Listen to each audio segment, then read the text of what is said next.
soalan hak ada ni pada dah 1 jam. Boleh sejam lagi? Boleh tak?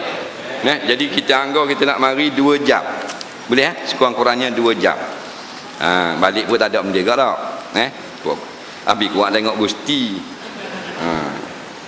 Mana tu? Kat mana sih? Kutip derma ni. Okey. Jadi soalan yang ada atas meja kita ni cukup dah. Soalan yang baru nak hantar malam esok lah. InsyaAllah malam esok.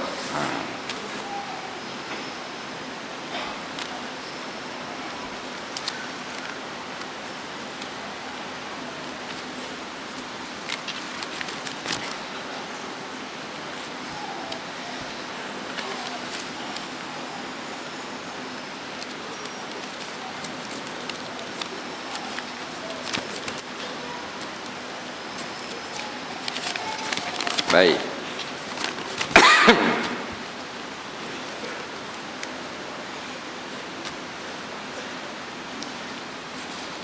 Soalan yang pertama.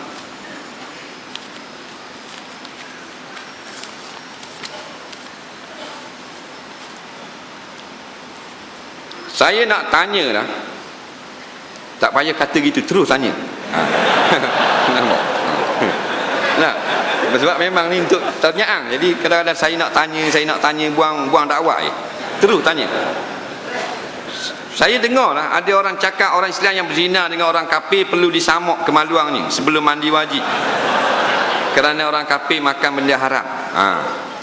Jadi dia ni tak tahu. Kemudian ada pula orang pergi cakap, jadi dia makin jadi tak tahu.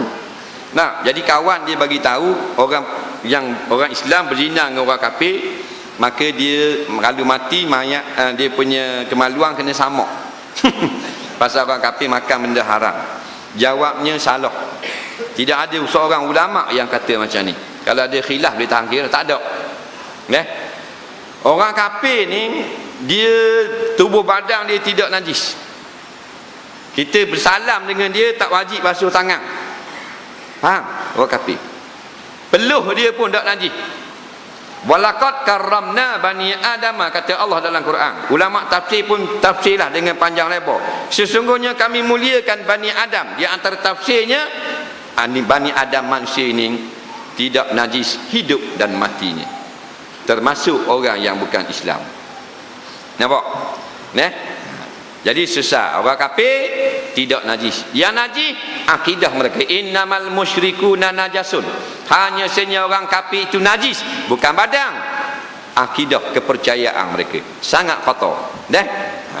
Zahir tidak. Kemudian masalah makan haram.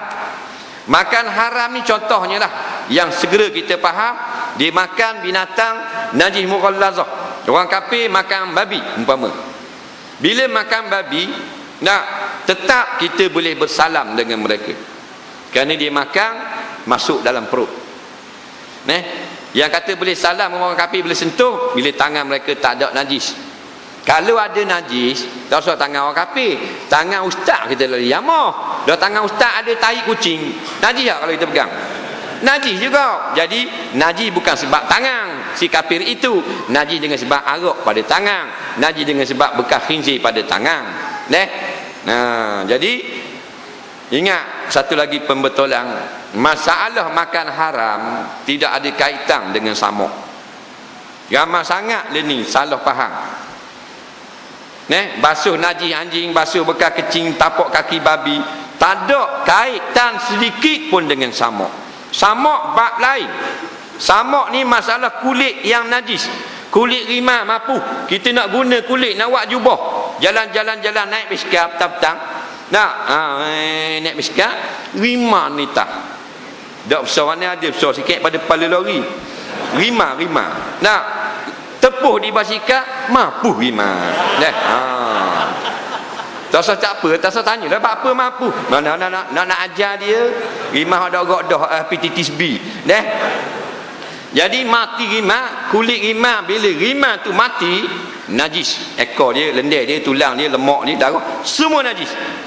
Tetapi kulit binatang yang najis mati sendiri, lain pada kulit babi, kulit anjing, bila kita samak menjadi suci. Nabi berjalan pada satu hari dengan sahabat, nampak seekor kambing yang mati, bukan kena sembelih, bangkai kambing najis. Nabi kata, kenapa tak ambil manfaat dengan bakar ni, dengan kulit ni? Sahabat terkejut, najis tu Rasulullah, nah mana boleh pakai lagi? Nabi mengeluarkan sabda yang menjadi istidlal tepat sandaran dalam bab samuk. Iza dubiral ihabu faqat tahura. Kulit yang najis itu, kulit bangkai, bila kita samuk, faqat, bukan tahura, faqat, mari dengan taukid, sesungguhnya menjadi suci. Jadi samuk jangan guna untuk dalam bab anjing dan babi. Bab anjing babi, Nabi kata fafsiluhu sab'a, basuh 7 kali. Al-ghuslu bukan dengan makna samuk, al-ghuslu makna basuh. Ingat, bab anjing babi basuh 7 kali, bukan samuk. Samuk ni kulit rusa mampu, kulit beruang mampu, kulit monyet mampu, kulit kura, kulit rimau, kulit lain pada anjing dan babi. Kita nak guna, kita samuk dengan asid, dengan benda-benda yang tajam, kemudian dibersihkan, maka kulit tu boleh pakai. Kulit rimau, buang lendir, buang tulang, ambil kulit saja, ketang bulu dia, nak boleh buat jubah semayang jemaah, tak ada apa-apa. Orang kata, Tok Imam mana baca khutbah? Tok Imam kulit rimau, kena dah. Itu baru bab samuk. Dalam bab anjing babi, bukan samuk, basuh. Jadi ulama kata, orang makan babi, kita salang dia tak ada masalah. Berzina pun bukan kata tak haram, tapi bukan makna kena samuk. Zina tu haram, cuma ulama sebut untuk panduan. Tersalah makan babi, nak dia naik kapal terbang, mari pramugari kata minta makanan, nak dia pun minta hamburger. Hamburger tu burger daging babi, bang. Dia ingat hamburger tu West Ham United punya burger, bukan. Nampak? Burger daging babi. Turun kapal terbang, dia kata berasa begitu ya Haji makan. Ayah Haji makan. Haji minta dia hamburger, daging babi. Maka ulama fiqh sebut dalam kitab fiqh, siapa yang tersalah makan benda yang mughallazah, wajib basuh mulut dia 7 kali. Ingat tu, 7 kali. Qama yang pertama dengan air tanah. Ambil gelas gini, bubuh tanah, kucar sampai keruh, dia panggil air tanah. Berqama, nak kemudian minum qama dengan air bersih 6 lagi, 6 kali lagi. Nampak? Tu saja yang wajib. Tak wajib minum dalam perut, jolok dengan beruh kita, tak wajib.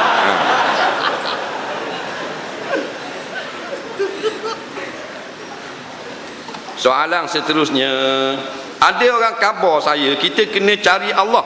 Orang tu kata kalau kita tak cari dia, amalan kita tidak akan sampai. Saya minta orang itu jelaskan, saya nak cari macam mana. Dah makin dia terang, makin saya pening. Orang itu kata Allah berada atas, paling atas sekali. Yang saya tahu Allah tak berada di mana-mana. Bolehkah Ustaz menerangkan perihal ini?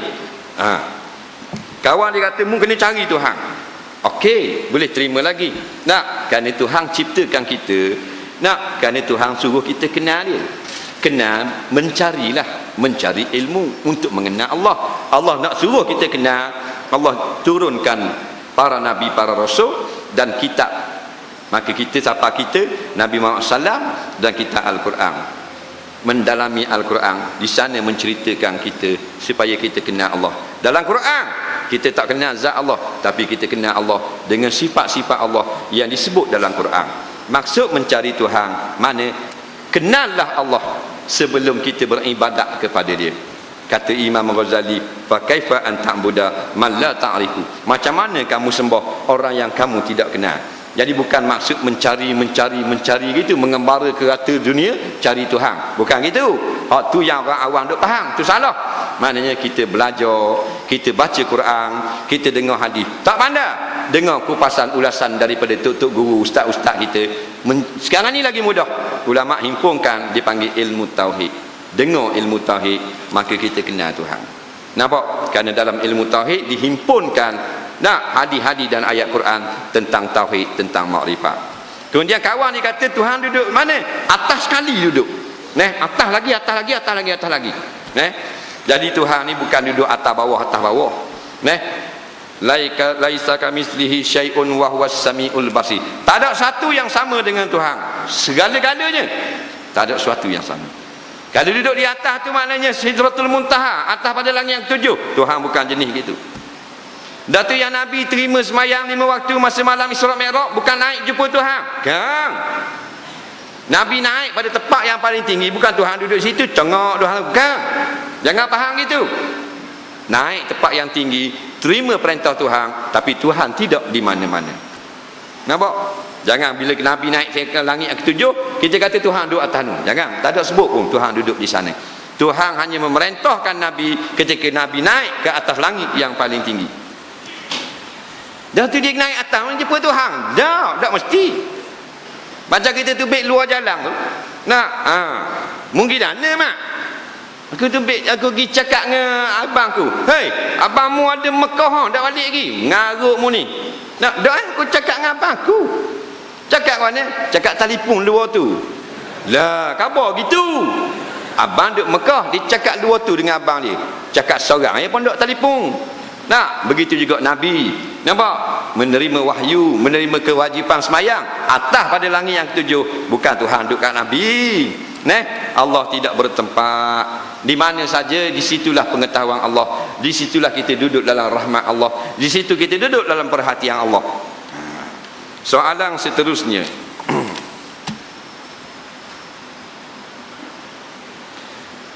Saya ada dengarlah hadis yang mengatakan orang yang kecing dengan tidak bersuci akan diazab dalam kubur. Cerita dah tadi. Soalan saya pula, bagaimana yang kecing yang tak lawah? Selepas bersuci masih keluar lagi air kecing. Saya pernah lakukan rawatan pemulihan tenaga batin. Namun keputusan masih sama. Adakah saya dikira berdosa kerana tidak dapat puaskan isteri saya? Pula dah. Saya bekerja di bahagian bahagian mana ni? Uduhnya tulisan. Bahagian apa ni? Persetanan benda. Kadang-kadang ada orang yang memberi wang pada saya, katanya duit minum atau duit rokok. Bolehkah saya mengambil? Bukan, tengok molek. Perlesenan. Nak buat ni tulis gitu. L macam S. PER patu S. Sini persetanan. Tak apalah itu lu kabur dah. Baik. Dia kata kalau kecing maknanya basuh dak kata kena dikain semayang juga awal lebih kurang. Memanglah berdosa. Nampak? Tapi bukan nak kabar maknanya kita kecing dak macam kena azab lah kubur, tapi berhati-hati, berjaga-jaga. At-targhib wa tarhib. Nak takutkan kita daripada susah akhirat, nak gemakan kita supaya senang di akhirat. Tu kaedah Rasulullah beri ucapan. Kemudian ditanya orang yang kecing tak lawah. Kena azab juga. Dengar molek. Kecing tak lawah ni biasanya orang lelaki. Orang puang ada juga, tapi ketika masa yang tertentu. Orang lelaki ni dia jadi satu penyakit dah. Dia antara sebabnya kecing tak lawan ni paip. Ni paip. Ni contoh paip. Kan kata tu mikrofon. Tahu dah buat contoh. Ni paip, kita buka paip di rumah. Benda panggil sini. Paip tak? Pilih aduh, pilih tu. Sombong tak? Paip. Bila kita buka paip keluar air, tu kita kecing. Tak? Bila kita tutup, berhenti dah air. Berhentilah, tu paip namanya. Tapi hak ni pakai pulah. Allah jadikan orang lelaki tak ada pulah. Dekat pundi kecing dia ada satu kipas kecil. Tuhan cipta. Tak percaya balik belah tengok lagi. Dia ada satu kipas kecil, dia kontrol gitu. Dia kontrol. Bila nak kecing, dia terbuka gitu. Bila habis kecing, dia tutup. Dia boleh buka tutup. Automatik boleh, manual boleh. Main menitik. Habis dah kecing, nitik, tek. Naik nak semayang, kena seluar. Kadang-kadang okey lagi. Bila rokok, titik, dubik 2 titik. Sudah kerja dah lah. Jadi kita nak khabar panduan. Kalau nak kecing, sikit-sikit boleh ok. Ok tak ada ok. Orang Terengganu panggil ok. Sini panggil dia?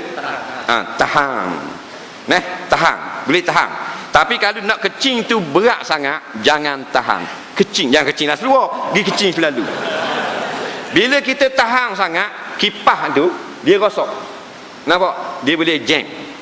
Faham tak? Jadi orang selalu tahan kecing, akhirnya rosak. Itu salah satu punca. Yang kedua, bila kita kecing dia keluar kelajuan, adalah kelajuan. Jangan amalkan kita tambah kelajuan. Bagi laju. Faham tak? Ada awak gitu. Kecing tu okey dah. Kita buat laju lagi. Cung bagi laju. Sekali-sekala okey. Kalau kita amal, kipas ni akan rosak. Itu di antara dua punca besar. Akhirnya dia panggil dedas, kecing tak lawas. Salisil baul, daimul hadas, kekal berhadas. Nampak? Kita tutup dah paip, gerak ada lagi. Hak ni tidak diazab di akhirat nanti jika kita kena dengan caranya. Nampak? Baik. Kecing tak lawas menitik. Waktu semayang Zuhur sampai Asar, contoh ada 2 jam. Dalam 2 jam ni adakah sentiasa menitik? Tak. Setengah jam je menitik. Lepas tu sejam setengah lagi tak menitik lah. Maka semayang pada sejam setengah itu.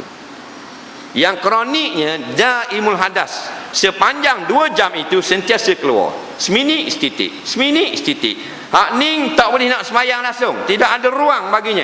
Hak ni yang disebut dalam kitab fiqh, bila masuk waktu baru boleh kita basuh, istinja, kemudian letak kapah. Faham? Letak kapah, letak tali, jangan getah geting. Nampak tak? Supaya tahan. Dan ambil wuduk dan semayang cepat-cepat. Bila kita buat macam tu, kita semayang keluar air kecing, sah dimaaf pada syarak. Kerana kita ada musyaqqah. Al-musyaqqatu tajlibu taisir. Bila kita dalam musyaqqah, kepayahan, maka syarak beri kelonggaran kepada kita. Cuma tak boleh jadi tok imam. Melainkan hak belakang pakai kapah belaka. Tok imam pun pakai kapah. Tu baru boleh.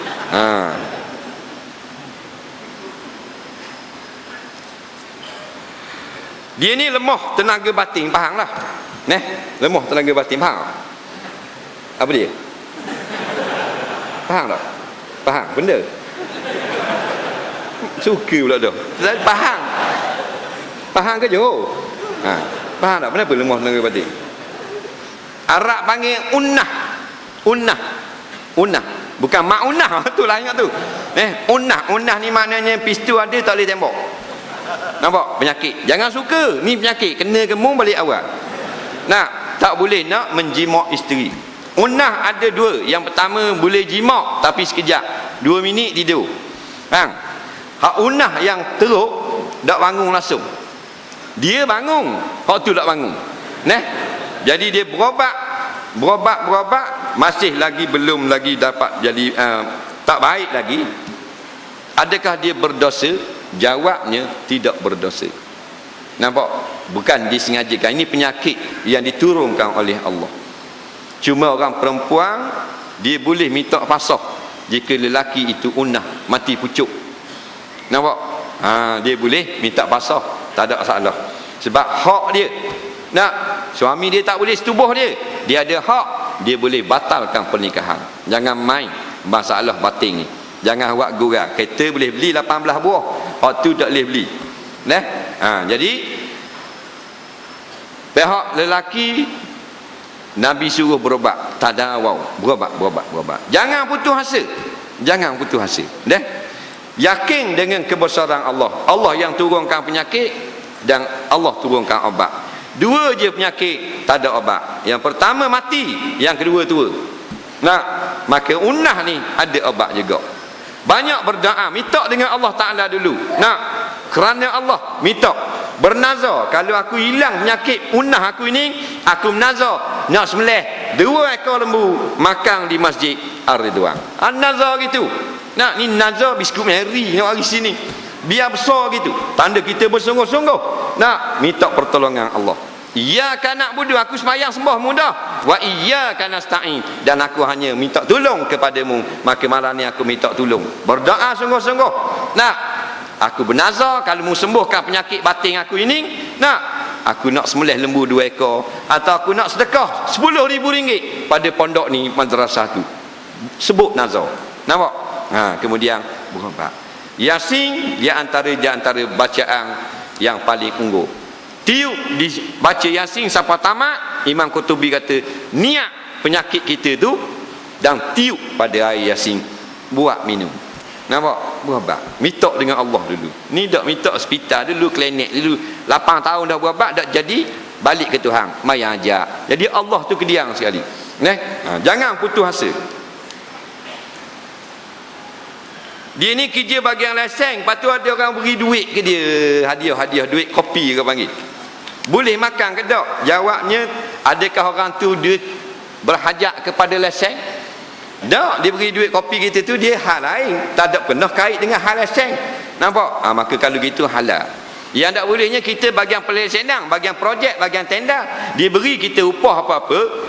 Nah, tapi dia tu ada hubung kait dengan benda yang dia nak pada masa akan datang. Kalau gitu rasuah namanya. Nampak? Macam kita kawan tak? Kawan kita ni dia bagian JKR. Pegawai, engineer dan sebagainya, technician, bagian tender. Oh, kita selalu beri hadiah ke dia. Tapi kita bukan projek wak jalan. Nah, kita lain, kita projek bela ikan dalam sungai. Ada kena dengan JKR? Tak ada. Tak ada masalah. Jangan kita ambil kontrak wak jalan, lepas tu beri hadiah kepada kontraktor, kepada engineer JKR. Tu dia ada hubung kait, hukumnya haram. Soalan seterusnya. Lengoh. Ni air minum tadi. Takut orang semayang ajak.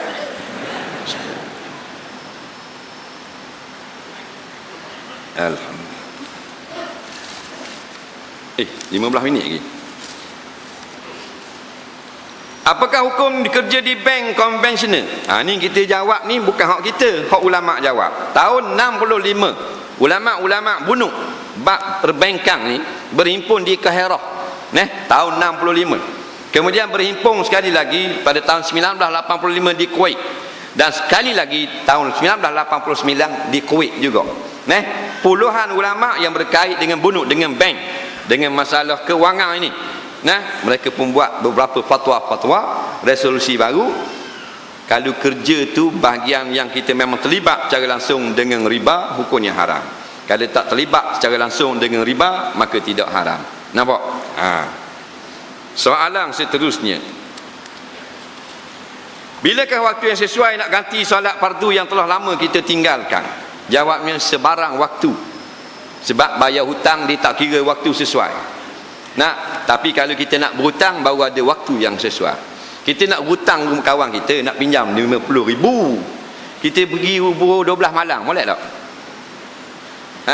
Orang nak pinjam PT kita 50,000, tapi dia mari pukul 1 malam Jumaat pula tu. Tak? Sesuai tak dia mari? Tak sesuai lah. Tak? Marilah pagi ke pukul 10 pagi, ataupun petang lepas sembahyang asar, baru orang pergi pinjam duit. Nampak? Kali mari kita marah pukul malam, pukul 2 pagi, Assalamualaikum, Waalaikumsalam. Mana ni aku ngatuk mata dengan tidur benda. Pinjam PT 15,000. Benda lama ni. Memang kita tak beri nak pinjam PT 15,000 pukul 2 pagi. Tapi kalau orang bayar hutang, kita marah, mari pukul 2 pagi. Kita tengah tidur pukul 4:30 pagi. Tangan bini kita duduk atas dahi kita gini, kaki kita duduk tak perut bini kita gini. Bang, romantik lah katakan. Sedap tidur. Assalamualaikum. Gitu. Datang mana pun ni mari. Pukul 3 pagi dak kerti bahasa sungguh. Apa dia pula ni? Siapa Aku, mak. Mak mana? Mak duduk tu. Apa benda ni? Duduk Melaka. Duduk apa? Mu ingat tak aku pinjam PT mu dulu 45,000. Ni aku baru boleh mari bayar. Kita marah. Orang atas PT kita 45,000 pukul 3 pagi. Marah tak? Dok. Oh, mak. Naik. Faham lagi kita nak khabar benda. Jadi bila bayar hutang, Allah Ta'ala bayarlah pada masa-masa mana pun, selagi mana yang kita sempat. Faham? Allah tak marah. Fadainullah ahqqu an yuqda. Hutang Allah sangat-sangat mustahak kamu bayar. Soalan seterusnya. Semayang subuh boleh tak baca kunut? Sebab tu kita nak tahu dulu kunut tu hukum dia. Baca kunut tu, dia ni baca kunut subuh khilaf, tidak mufakat ulama. Dalam mazhab Syafi'i sunat ab'ad. Sunat ab'ad ni kalau kita tak buat luput fadilah. Kalau kita tapi tak berdosa pun, kalau buat dapat kelebihan. Bermakna siapa yang tinggal sunat kunut subuh, sah sembahyang dia, tak ada masalah. Jadi kalau tak baca kunut subuh tak ada masalah. Dah baca kunut subuh, di segi mazhab Syafi'i boleh pahala, tu saja. Lepas tu orang tanya Al-Makhrum Syekh Ali Jadul Haq bekas Syekhul Azhar Mantang hak lepas, tentang baca kunut subuh atau tak baca. Syekh Ali Jadul Haq, Syekhul Azhar lah, ulama besar dunia. Dia kata siapa yang baca kunut subuh dapat fadilat mengikut pandangan mazhab Syafi'i dan ulama fiqh yang sependapat dengan dia. Siapa yang tak baca kunut subuh, solatnya telah sah kerana kunut subuh bukannya wajib. Nampak? Tengok orang pandai jawab. Jadi nak baca dapat kelebihan. Kalau kita cenderung pada pandangan yang kata tak sunat baca, tak baca. Jangan marah orang nak baca. Soalan seterusnya, apa yang perlu saya buat jika saya dapat SMS yang bertulis askum atau salam atau akum yang kononnya singkatan pada assalamualaikum? Apa hukumnya? Jadi macam-macam kita nak ringkas SMS ni, kita nak ringkas, nak ringkas. Nak ringkas lagi. Kong saja, dah kong ada ke? Kita nak ting ting bunyi. Kong saja. Jawabnya kita pula anda juga. Daripada fatwa-fatwa mutaakhirin yang diterima hanyalah salam saja sebagai ringkasan. Kalau akum tak jadi. Askum tak jadi belaka. Yang jadi ringkasan salam. Padahal kalau berlapah salam tidak jadi. Kita pergi orang salam. Tidak sah salam. Kerana Nabi paling kurang assalamualaikum. Tapi di segi tulisan, maka setengah ulama membenarkan assalamualaikum dengan salam saja. Tulis salam saja. Jadi hak pendek sekali. Kalau kita nak rekah, salam. Sebaiknya kalau bolehlah assalamualaikum. Apa salahnya kita assalamualaikum? Tak? Mana letak tangan lepas takbiratul ihram? Hal ini kerana ada setengah orang meletak tangan betul-betul di atas tengah tulang rusuk. Masalah lepas kita takbirkan, kita letak tangan. Letak tangan kanan atas tangan kiri. Ada 3 pandangan di sisi ulama fiqh. Yang pertama, mazhab Hanafi, bawah pada pusat. Ni pusat bawah, mazhab Hanafi. Yang kedua, mazhab Hambali, atas pada dada, atas dada. Lagi Mekah tinggi-tinggi, Allahu Akbar, tinggi. Mazhab Hambali betul juga, ada hadis. Hanafi ada hadis. Mazhab yang ketiga Syafi'i kita dengan Maliki, atas pada pusat gitu. Tiga-tiga ni lah yang ada hadis belaka. Hak atas ni bid'ah. Ada juga Mekah, Allahu Akbar gitu. Macam hak tromeng tu tadi. Tu tak ada mazhab. Nampak? Tu jahiliyah. Satu lagi kita ingat mazhab Hanafi, bukan mazhab burung, dia pegang bawah. Tu bukan Hanafi. Pegang bawah ni takut terbang.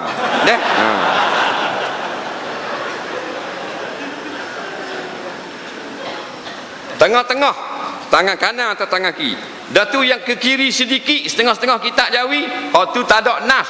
Tu ijtihad daripada setengah fuqaha. Dia kata mengikut tepat letak hati, maka sunat kita cenderung ke kiri sedikit. Tapi bukan nas. Kita tak ikut pun tak apa, nak ikut pun boleh, kerana yang berkata adalah ulama, bukan orang jual skering hak tukang kata. Jadi jangan balah dalam bab ni. Soalan seterusnya, tentang sutrah imam, makmum dan solat seorang diri, bagaimana cara yang afdal? Sutrah ni kita semayang, kita letak kain sejadah, kita semayang sini.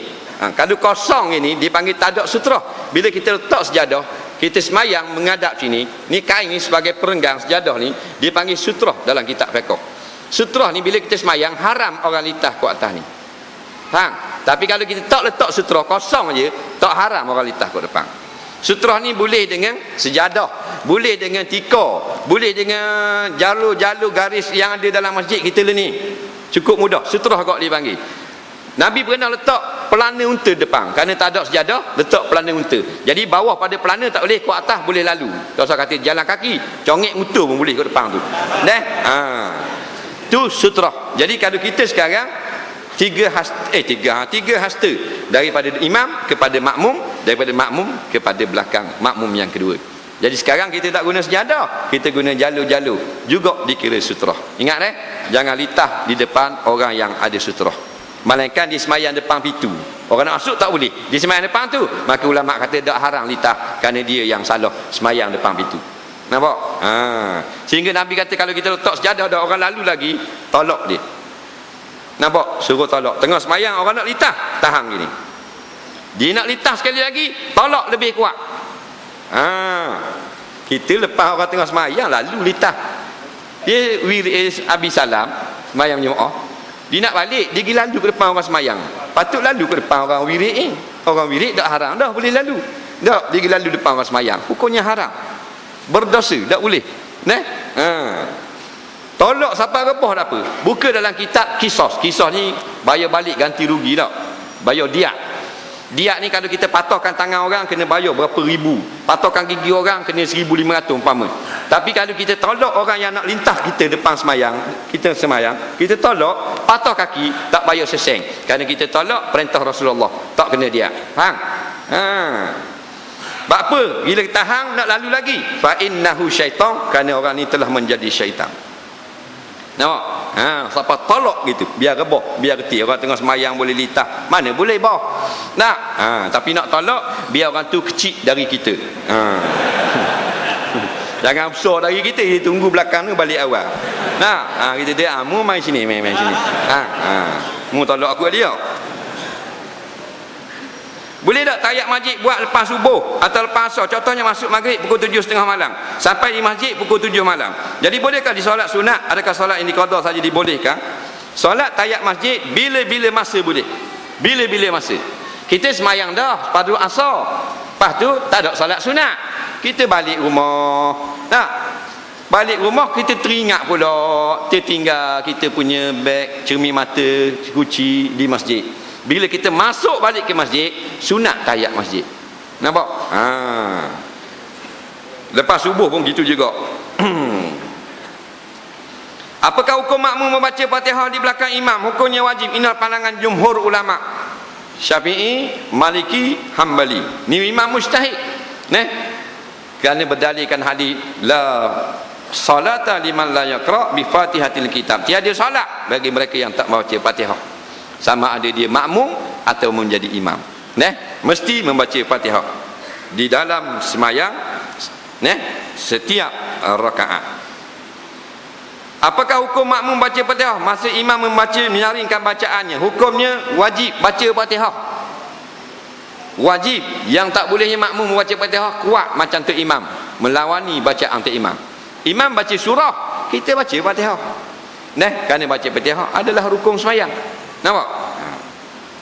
Apakah maksud hadis tidak sah salat orang yang tidak baca Fatihah? Tak nilah, bila kita tak baca Fatihah tidak sah. Melainkan kita tu masbuk, kita datang imam telah takbir dah, kita lewat imam Maliki Yaumiddin ataupun baca surah, kita baru bismillah, imam rakaat, kita rakaatlah bersama, kerana mengikut hadis yang datang, sahabat diamalkan seperti itu.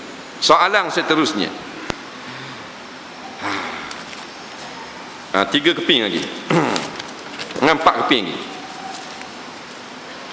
Hukum bertanding, hukum bertrading forex dan tukar mata wang asing di internet. Hukum menjaga tepi jalan tanpa kebenaran lesen di BKN. Ciri-ciri MLM yang halal, MLM yang haram. Hukum guna leverage ketika bertanding forex. Hukum tidak bayar bil yang tertunggak.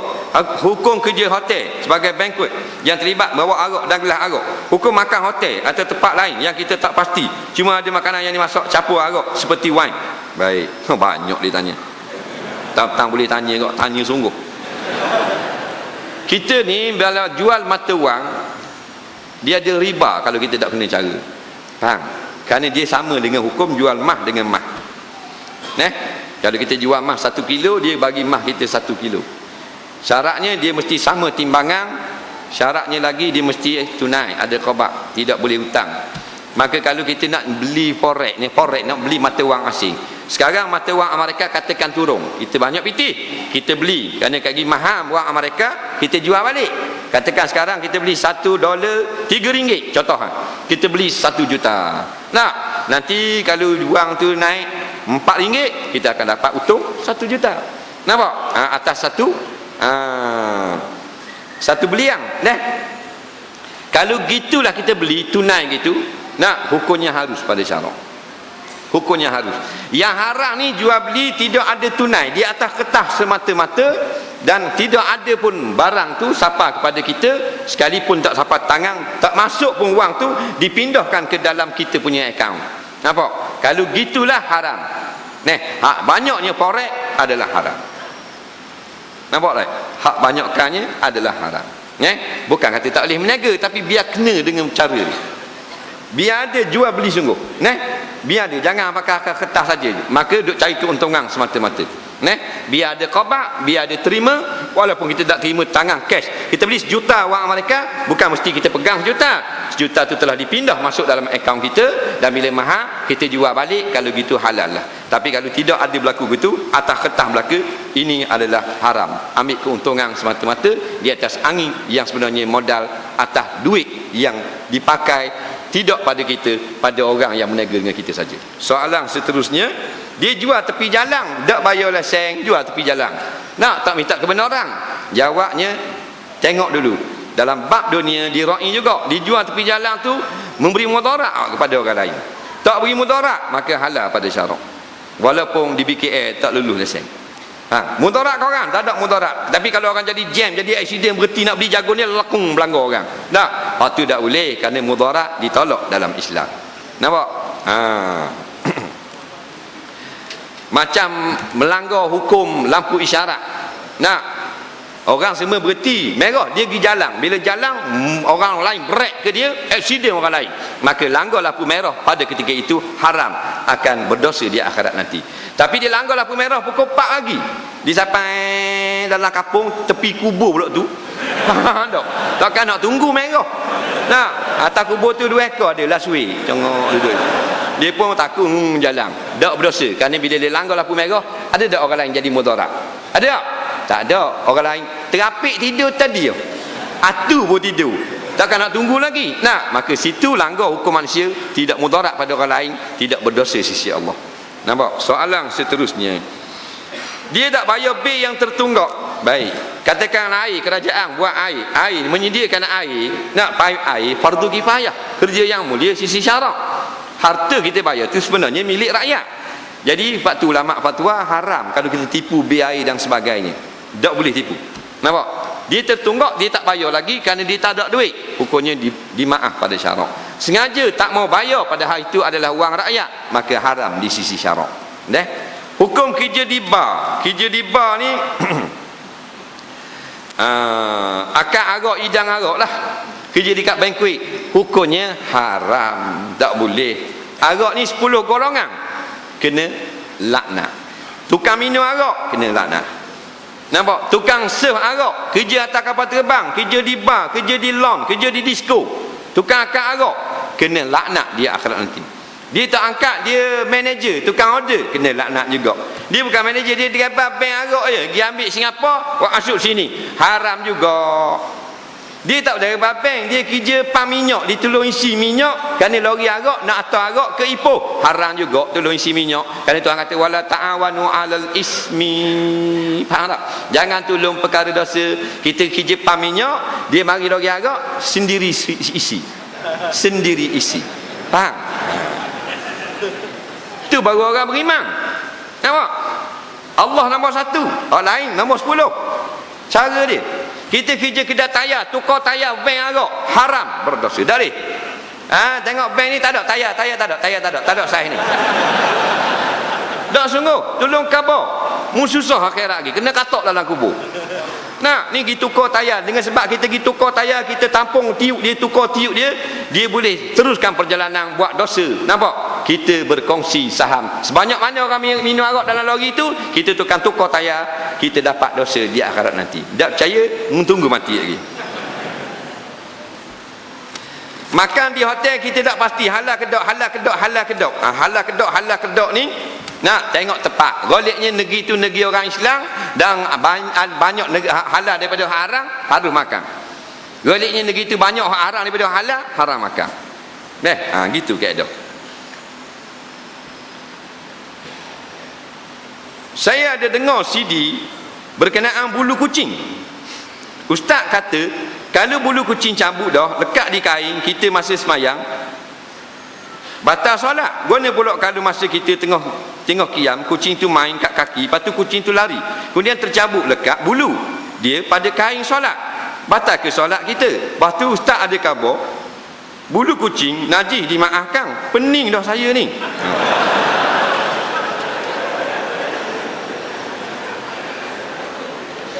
dengar gini, sama ada ustaz ni dimaksudkan kita atau ustaz lain.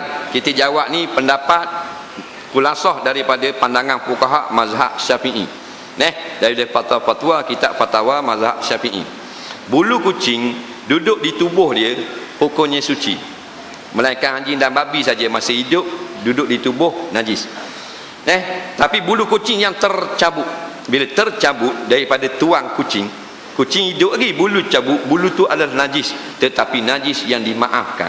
Sebut dengan jelas dalam kitab An-Najasatul Ma'fuwat, segala najis-najis yang dimaafkan. Fuqaha mazhab Syafi'i kata bulu kucing najis yang dimaafkan. Nah, kita tengah semayang dia mari belilik di keting, jangan marah, kerja dia situ. Sebab orang tanya Rasulullah kata kucing tidak najis, dia berkeliaran pada kaki manusia. Betul sungguh nampak? Lepas tu dia main kaki, dia tak main atas area estero musim gitu dah, main kaki kita. Pasal Tuhan buat dia insting gitu dah, daripada cek gitu, bila besar main dengan orang. Kita naik atas katil, dia duduk atas bata.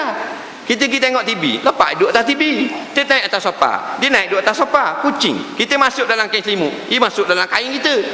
Betul tak? Tu kucing. Bijaknya Allah Ta'ala, dia cipta, bila orang kafir ni berakhirkan anjing, orang Islam kucing.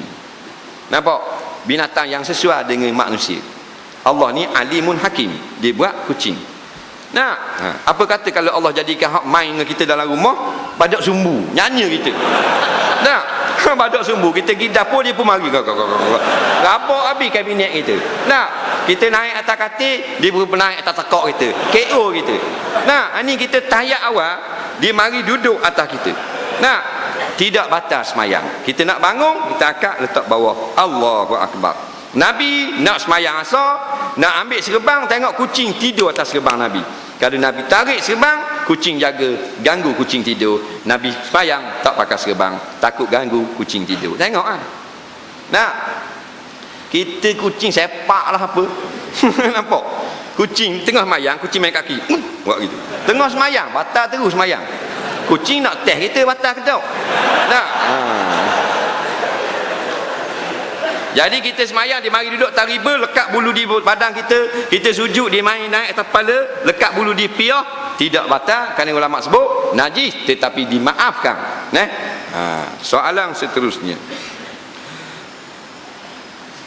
kalau seorang jemaah, satu orang imam, satu orang makmum, masbuk, duduk makmum tu belakang sikit dari imam, anda kata satu orang lagi mari pada rakaat akhir, masuk pada keadaan rokok dan makmum, orang itu lagi tak sempat ke belakang kerana imam bangun tidak. Jadi satu barisan dua orang, makmum tersebut tidak sama untuk menghalang, untuk menyambung rakaat ketiga, selebihnya guana pula. Dia pening dah ni. Baik, imam sembahyang seorang, mari laki-laki seorang duduk sebelah kanan. Ingat kalau bini kita puan duduk belakang, makmum seorang. Kalau seorang duduk belah tepi kanan. Nah, tiba-tiba tidak yang terakhir dah. Nah, dia baru mari, tak kira iktidal yang terakhir ke, baru mari duduk di sebelah kiri. Ingat, ni imam, mari seorang duduk sebelah kanan, mari seorang lagi duduk sebelah kiri. Takbir dua orang, yang kiri takbir, kemudian dua orang ni gostam duduk di belakang. Ni yang paling afdal. Nah, baik. Tapi kalau tahiyat akhir, tak payah berganjok lagi dah. Katakan dalam rokok, tengah rokok sini, kita mari yang kedua duduk belah kiri. Kita bangun pada rokok, dua-dua orang tu undur untuk duduk dalam satu saf. Tapi kalau tahiyat akhir dah, tahiyat akhir, tahiyat akhir takkan nak gerak tahiyat akhir. Tahiyat akhir duduk sini sebelah dah. Jangan makmum ni dalam tahiyat akhir pula gerak gitu. Tak. Jadi rabak habis ni sejadah-sejadah. Jadi bila imam salam, dua-dua orang ni tambah rakaat, berdiri dalam keadaan jauh, maka undur ataupun terus rapat sahaja begitu. Tak payah pun. Soalan seterusnya, apa hukum bunuh diri? Mayat nak tanam ke mana? Bunuh diri di sisi jumhur ulama Ahlussunnah Jemaah dosa besar dan diazab sengsara di dalam api neraka.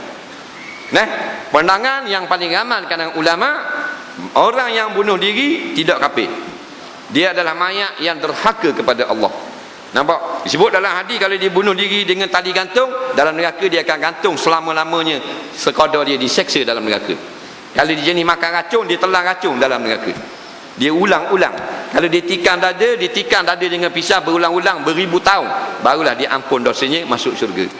Dengan syarat orang beriman. Dan mayat lagu mana? Sebut dalam kitab-kitab fiqh, pengurusan jenazah orang yang seperti ini tidak digalakkan ramai-ramai. Wajib dimandikan mayat, wajib disemayang, tetapi tidak diramaikan. Kerana para nabi, para sahabat yang ada nama-nama besar, mereka tidak akan datang ziarah mayat-mayat bunuh diri seperti ini. Cuma orang biasa ziarah ataupun kendalikan mayat untuk melepaskan fardu kifayah. Sama juga dengan orang yang melakukan kejahatan sangat masih dia hidup, zalim orang tu, tipu orang ni, banyak sangat duduk buat nyanyi ke orang, maka tidak sunat ziarah ramai-ramai, jangan sembahyang ramai-ramai, supaya insaf orang yang seperti dia. Tanam kubur Islam, bukan tanam merata-rata. Duk balah lah ni, tak boleh tanam kubur Islam. Boleh orang mati bunuh diri, tetapi jangan tanam di khalayak ramai, bubuh di hujung-hujung. Sunat ni sebut dalam kitab fiqh, sebelah belakang-belakang, hujung-hujung pagar. Kerana dia orang yang membunuh diri, supaya orang yang hidup takut nak bunuh diri, kerana tengok keadaan kuburnya diasingkan daripada orang. Soalan seterusnya, gimana tak kalau kita nak tengah solat jemaah, duduk serpang, tiba-tiba kita terkentut, kena tubik ke tak? Ni orang Terengganu ni tanya. Tengah sembahyang jemaah, duduk serpang batal, terketuk, kena keluar ke tak? Jawabnya iyalah, keluar lah.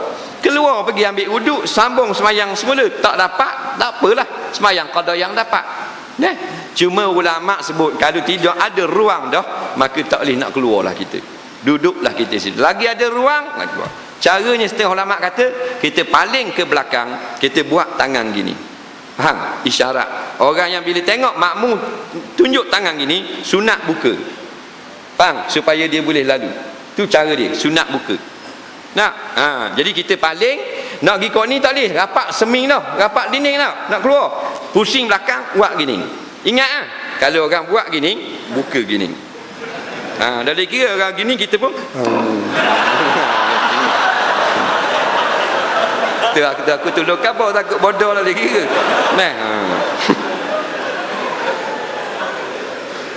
Boleh tak kita minum air kongsi straw dengan orang bukan Islam?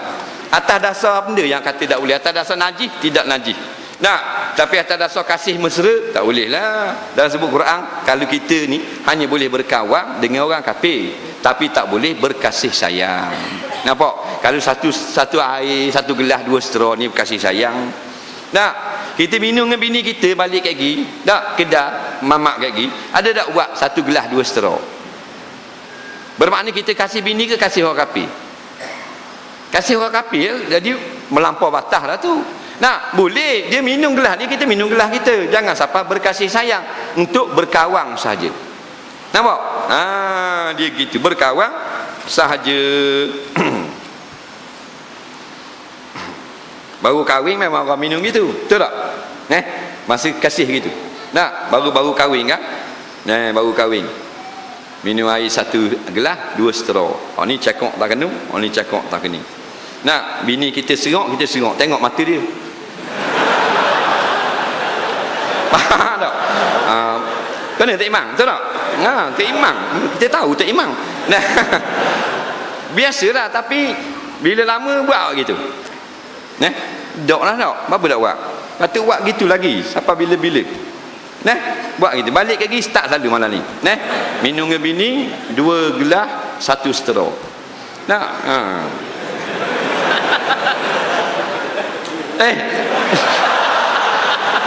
Dua straw, satu gelas. Tanda kasih sayang. Bagus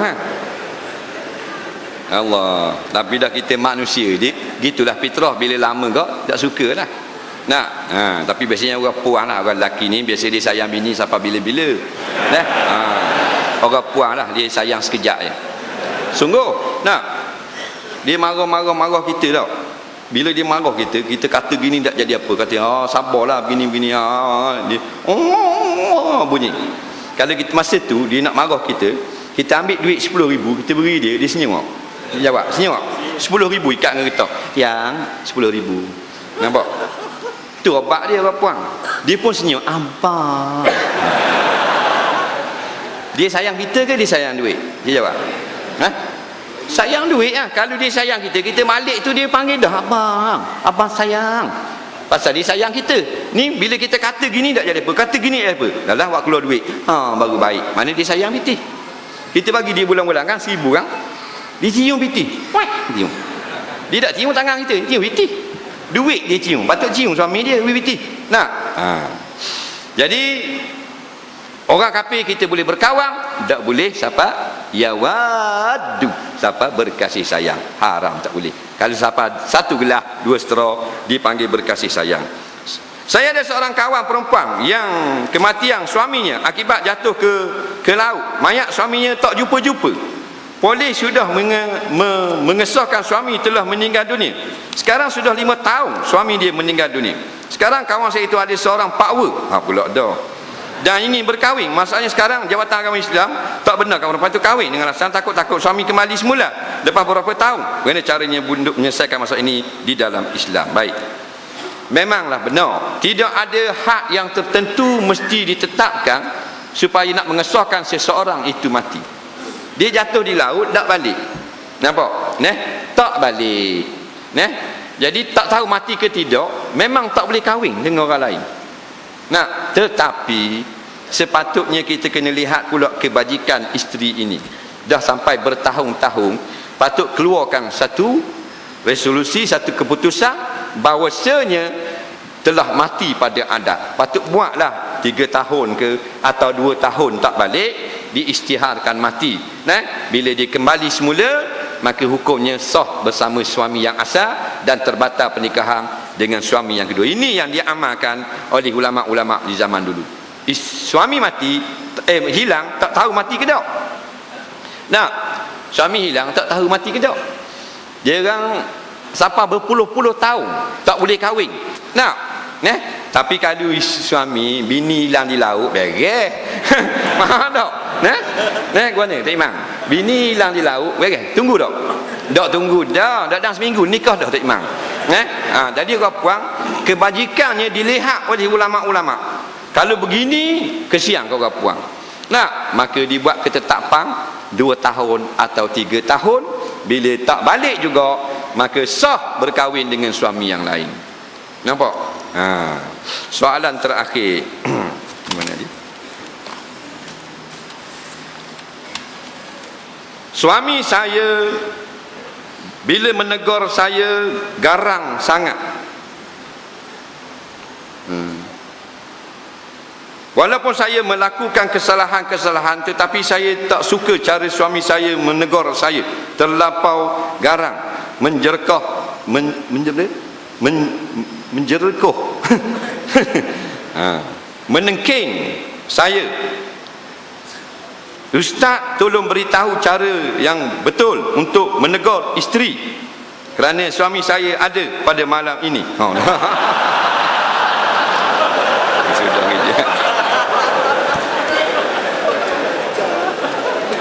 Tak apalah, dia nak tanya siang kau ke dia. Siang ke dia nak buat gua ni. Jadi Nabi kata khairukum li ahli. Sebaik-baik suami adalah suami yang paling baik dengan isteri dia. Kita lembut dah dengan isteri kita. Dalam masjid ni kita lembut sekali, contoh. Maka kita yang terbaik malam ni. Tiba-tiba ada orang kat belakang dia duduk luar, dia lebih lembut daripada kita, dia yang terbaik. Itu maksud dia. Faham tak? Jadi begitulah orang puang. Kita nak tegur dia. Kita ni bila kita ni jadi suami, kita kawam. Kawam ni maknanya kita mengempalai. Kita ketua dia, kita bos dia. Dia duduk bawah kita. Jangan ambil kuasa veto mentang-mentang kita bos. Kita nak terkoh, nak apa. Tak. Jadi berlembutlah. Wajib tegur bila salah, tapi cara kita menegur biarlah dengan kasih sayang. Itu cara dia. Tak boleh ke gitu? Ni kadang betul isteri kita salah. Apalah bodoh punya bini, tak tahu aku dah larang berapa kali. Bini kita dah terberok situ. Ada hak sepak bini lapar apa semua. Lepas tu kita beri peringatan. Orang puan kalau nak kahwin, jangan kahwin dengan ahli-ahli persatuan persilatan dan sebagainya. Nampak? Sebab dia orang pandai silat, bila di rumah dia silap kita dulu. Faham tak? Kita lambat buat air, lepuk lepak. Hak pandai taekwondo, dia taekwondo muka kita. Kita kahwin dengan hak taekwondo, ingat ke dia nak jaga kita bila kita jalan tengah jalan. Tak, bila kita balas malam-malam, dia taekwondo kepala kita dulu. Jadi apa nak kahwin, cari bakal suami hak lembut-lembut. Hak suka gubahan bunga dan sulam. Dia gitu. Memang dia tak faham kita. Lembut. Kalau kita tepuk dia, dia gitu. Dia gitu. Jadi gitulah, gurau-gurau juga, jangan siapa maki hamu, siapa tumbuk bini, siapa lepas, siapa je kau dia orang puang, dia terkejut. Tangan kita tangan kasar Tuhan buat. Kita tengok dengan tangan orang kan molek halus je. Ni pergi lepas muka bini, tangan kerja pasar mozaik. Lepas muka bini. Isteri kita kan, tengok masa kita nak minta anak dia, masa kita nak risik kan, kita minta molek kan. Assalamualaikum, masa pergi rumah bini dulu merisik khabar. Cegi masa kita pergi buat backing, Assalamualaikum. Apa? Aku nak tengok anakmu. Kalau kenal, aku nak buat bini. Siapa nak bagi anak? Orang tutup pintu, balik tutup pintu. Tapi kita pergi dengan lembut. Assalamualaikum. Nampak? Waalaikumsalam. Siap dengan patung pula. Dah, kau teruk, kau sepik. Ada anak, buat tubik. Lembut, jalan pun gini-gini. Tapi bila kahwin, lepas lah, sepak terajang. Tanya dengan molek, walaupun dia ambil duit kita. Atau kita tengok nama benda ada dalam mesej dia. Tanya dengan molek lah, dengan lembut. Panggil dengan molek. Yang, cuba kau jujur padaku. Faham? Tanya molek gitu. Baru dia rasa, suami aku hormat pada dia. Walaupun aku buat salah, tapi dia tanya aku dengan penuh kasih sayang. Kalau gitu, dia mudah insaf. InsyaAllah kita sambung lagi pada malam esok di Masjid Al-Azim Pandan Indah. Kita ada satu pengumuman, iaitulah kita lancarkan kutipan derma untuk menyiapkan projek S&R. Jadi solat dan rehat. Biasa kat highway tapi kita buat solat dan rehat. Masjid Ar-Ridwan hak pertama ni, di Ulu Kelang ni, S dan R projek ni, kita akan buka jalan orang daripada highway ni masuk sini untuk bersih diri, untuk mandi, kecing berak, bersolat dan seumpamanya, sambung balik perjalanan. Jadi kita perlukan sumbangan tempat tumpuan sumbangan derma. Jadi harap-harap tuan-tuan dapat memberi sumbangan, dan supaya projek yang amat murni ini dapat disiapkan mengikut jadual. Jadi kita lihat risalah yang kita letak di depan pintu masjid nanti, kemudian risalah seperti ini kita bacalah, kemudian kita berhubunglah dengan pihak yang berkenaan untuk memberi sumbangan, sebagai saham kita untuk menjayakan projek solat dan rehat, kemudian teruskan perjalanan di masjid yang kita ada pada malam ini. InsyaAllah kita akan bertemu lagi, dipanjangkan umur pada malam esok. Bismillahirrahmanirrahim. Allah manfa'na bima 'allamtana wa 'allimna bima yanfa'una. Rabbana zidna 'ilma. Rabbana atina fid dunya hasanah fil akhirati hasanah wa qina azabannar. Wa sallallahu sayyidina Muhammadin wa ala alihi wa sahbihi wasallam. Walhamdulillahirabbil alamin. Assalamualaikum warahmatullahi.